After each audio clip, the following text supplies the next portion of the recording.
Kodwa uJesu uthi bengekafika eJerusalem,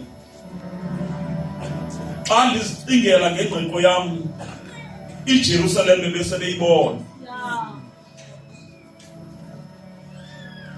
Endleleni yonke ebehamba nabafundi. Haleluya.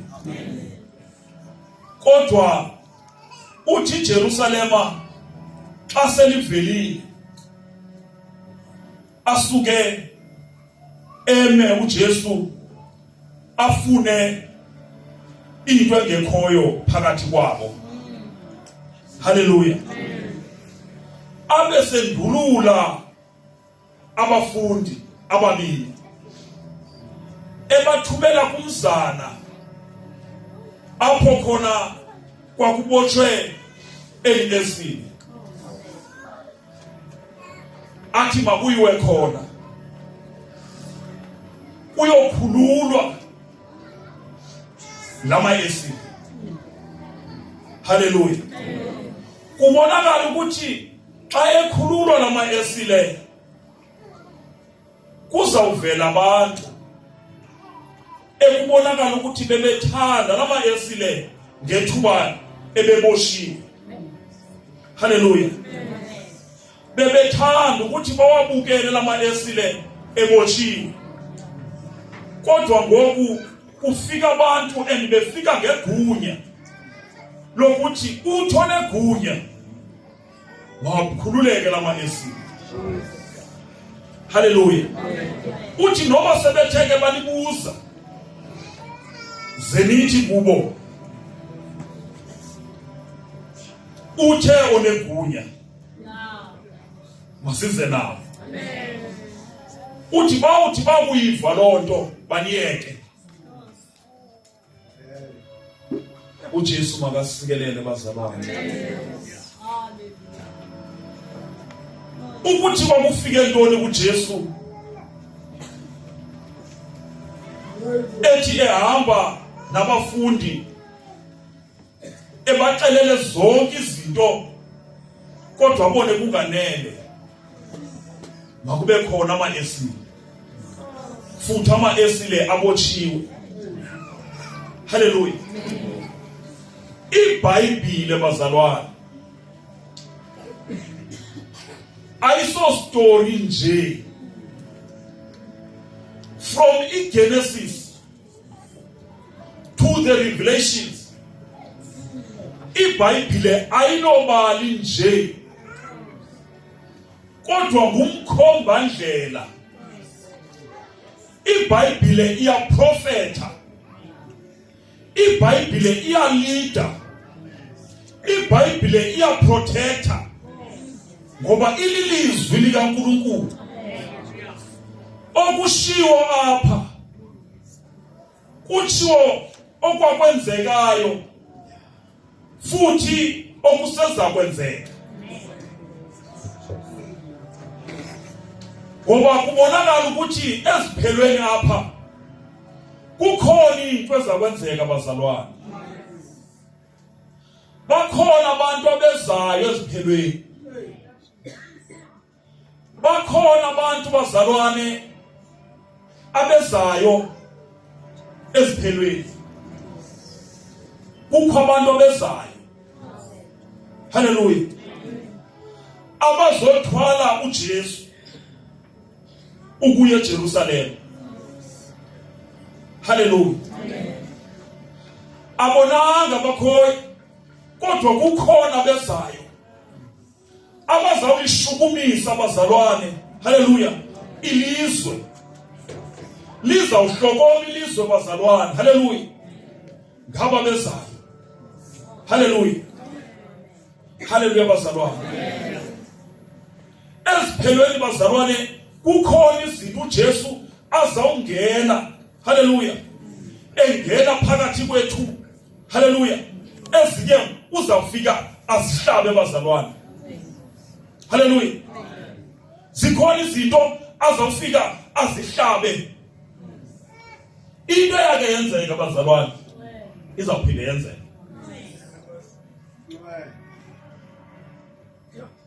umoya oyingcwele wake wathetha ngotata ekuthiwa ngotata uBhengu notata uChiliza nabanye angibazi ke abazalwane kodwa ndiyaziva izinto umoya oyingcwele ake wazithetha ngabo.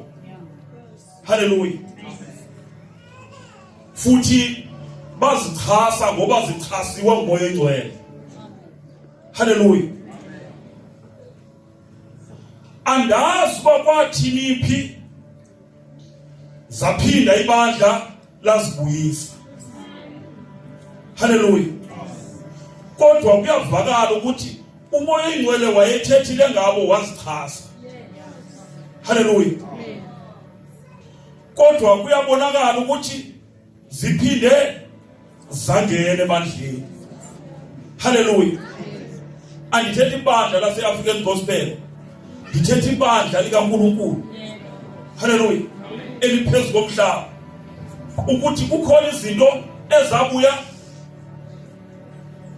zabuyiswa, ababethethile bona bezichasa. Haleluya. Emihleni bazalwane yokuphila kwethu kukhona into abazalwane abanayo. Abazalwane bayayithanda into ethandwa nguNkulunkulu. Haleluya. Kodwa kukhona lento, haleluya, yokuthi asichasanga into ezichaswe nguNkulunkulu. Yebo siyazithanda into ezithandileyo, kodwa asizichasanga zichasile. Haleluya. Ngase ke sibuyele bazalwane ekuchaseni izinto azichasile uNkulunkulu. Ngoba bazalwane sesikho ilihleli into ba uThixo wathi mina sithi mayakhiwe inqanawa kuNowa, wathi mayiqatywe ngaphakathi ibhitumeni, kodwa akathanga mayiphelele ngaphakathi, wathi mayiqatywe nangaphandle. Haleluya. Akuphelele bazalwane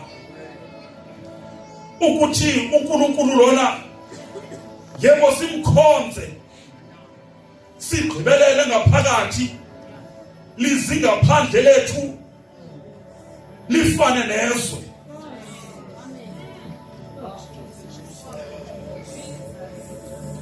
Haleluya.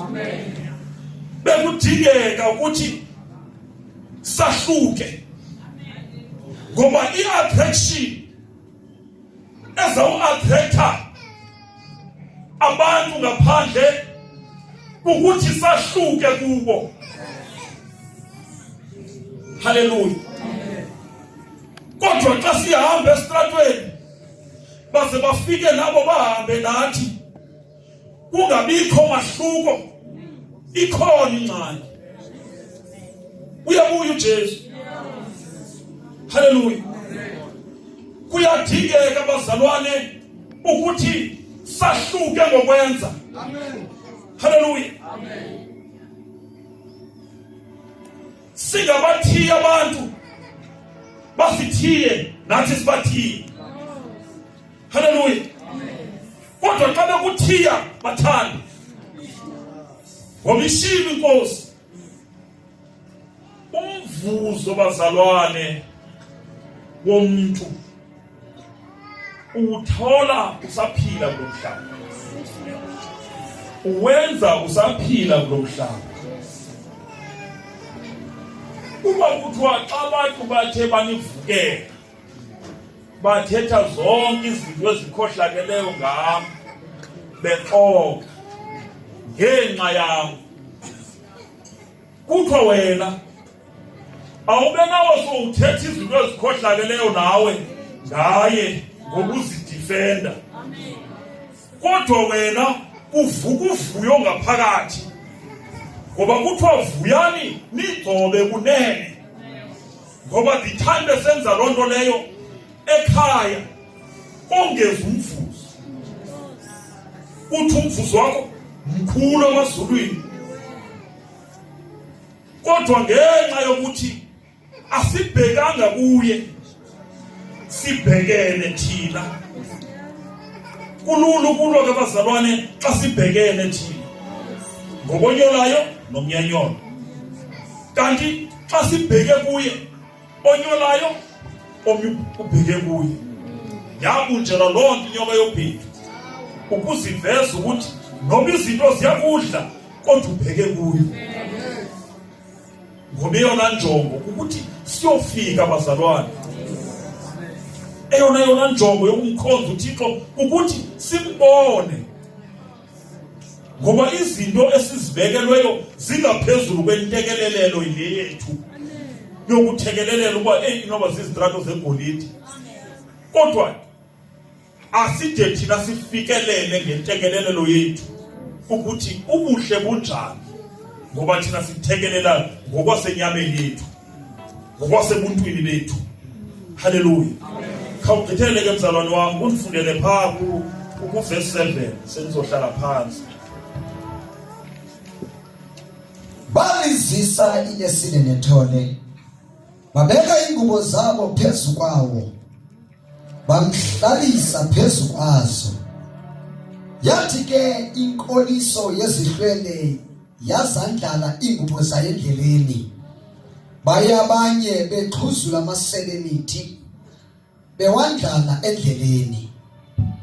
Zaye ke izihlwele bezihamba ngaphambili nebezilandela, zithanduluka zisithi, Hosana kuye unyana kaDavide, makabongwe lo uzayo egameni lenkosi, Hosana enyangweni. Ngabezayo bazalwane aba bazabe bethwele uJesu, apho abantu bazawusindiswa ngesininzi. Ndinemibuzo ke mna bazalwane bandihleli phansi, ndizihlelele njena ukuthi abantu kwenzeka ntoni ukuthi abantu bangahlatywa lilizwi, ushunyayelwa beze bebaleka le nto bafuna bade bakhwetywe, kuthiwe yizani. Ngoba xa ndisiva abantu babeke bahlatywe lilizwi kuhlatyelelwe. Haleluya. Okusho ukuthi kukhona samwe bazalwane, zikhona izinto ekufanele zilungisiwe. Bantu abatsha, ndibhekisa kuni kakhulu bazalwane ukuthi lungani, nilungele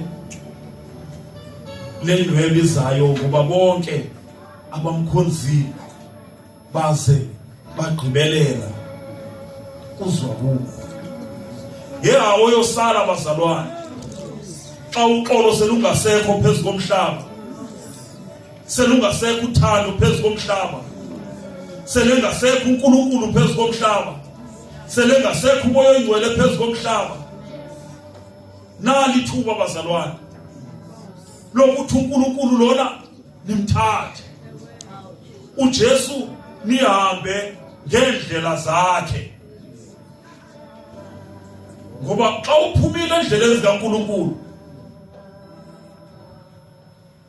uqale kubonakala nalapha ezifonini, ufika ifoni zigcwele izinto, ngoba uSathana maninzi amacebo awasebenzisayo okanye amaqhinga awasebenzisayo xa efuna ukuthimba abatsha. Oyena muntu bazalwane uSathana am-aime kakhulu ngumuntu omtsha. Zonke izinto zenzekayo, eyona nto ayi-aimileyo uSathana ukuthi future, ukuthi ze kungaveli isihlumelo. Majinge abazalwane, xa uathekwe abantu abatsha baze bavuma abantu abatsha uathekwa, ngoba yonke iBhayibhile endiyifundileyo bazalwane, abantu uJesu waye wababiza, kwayena Jesu ubizwe ngumuntu omtsha. oJoseph ngabantu abatsha, oDavide ngabantu abatsha. Hallelujah. Uyebuya uJesu bazalwane. Uyebuya futhi xa ebuya usize labo bonke abaye bamelana nentetha okanye nelizwi likaNkulunkulu, kanti bonke abaye balamkela wovuzo.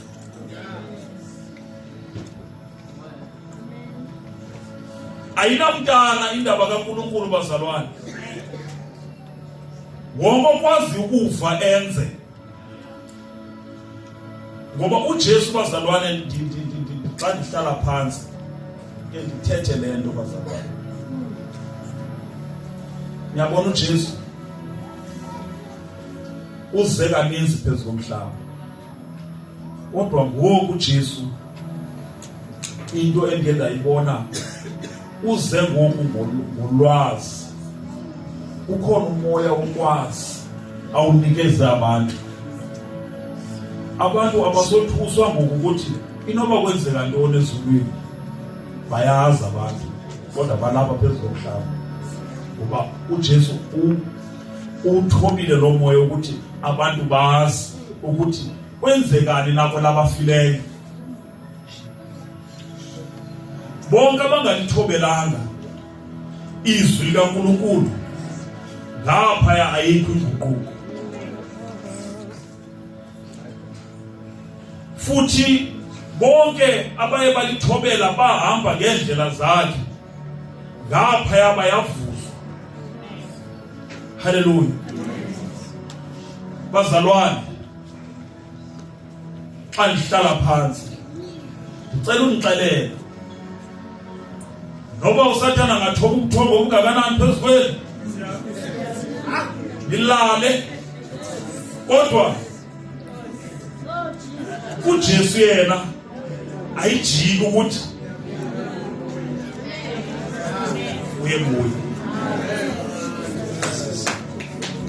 uyebuya bazalwane. Ayijiki loo nto leyo ukuthi uJesu lona uyebuya. Inhliziyo yami ibuhlungu bazalwane, ingaske abantu bake bayibone le nto ndiyibonayo ukuthi uJesu lona ubuya. Asabantu bake bazingcwalise bazalwane. Ukuthanda umuntu mzalwane, umthande. Hallelujah.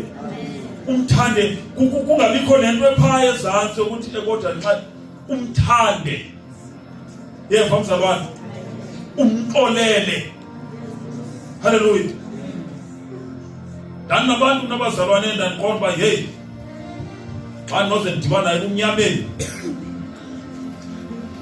bafika uxolo kaNkulunkulu, ndamxolela 100%, ngoba ndifuna umntu uxolo selufika sendimxolela umntu ke kubekho into endizivayo endiyenzayo kuye. Ndithi ngexesha ndivayo uba ke kubekho into endiyenzayo njena omnye oxolo bazalwane andizidumisi. Nam ndincedwa nguThixo bazalwane, le nto andiyenzi ngamandla wam. uThixo ukwandinika amandla. Ukhona abantu banezinto bahlala ezilalini ke kakhulukazi kuyathanda uphakanyelwana phaa. Uhlala xa wasekhaya. Ngoku ngibone ukuba ufikelwe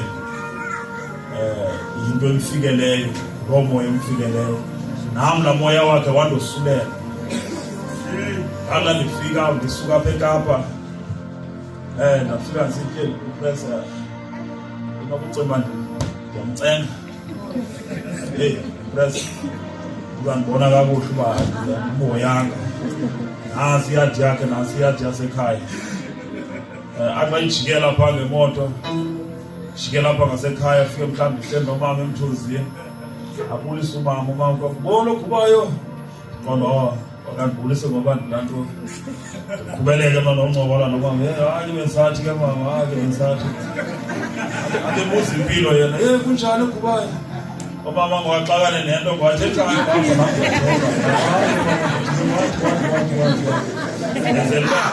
andibona uba ndiyenzela uzityhila uba andibona uba heyi andilulalo agqibeleka ke ndimane ndilathuka noba ndidibana naye andiyenzela uba xa ndidibana naye hamba imoto ejikela ngasekhaya uba mhlawumbi ndiyobambela apha ecingweni enzela uba azandibona uba sifushaniselane andijonge ndibona uba uyafuna apha kumnye sendimbona later efuna ubulisa ngoku le nto anditya ndilapha eKapa ndiyakholwa nje mna utheni upresident ondimphethe kanje ugoduka kwam zayityambe ndiyombulisa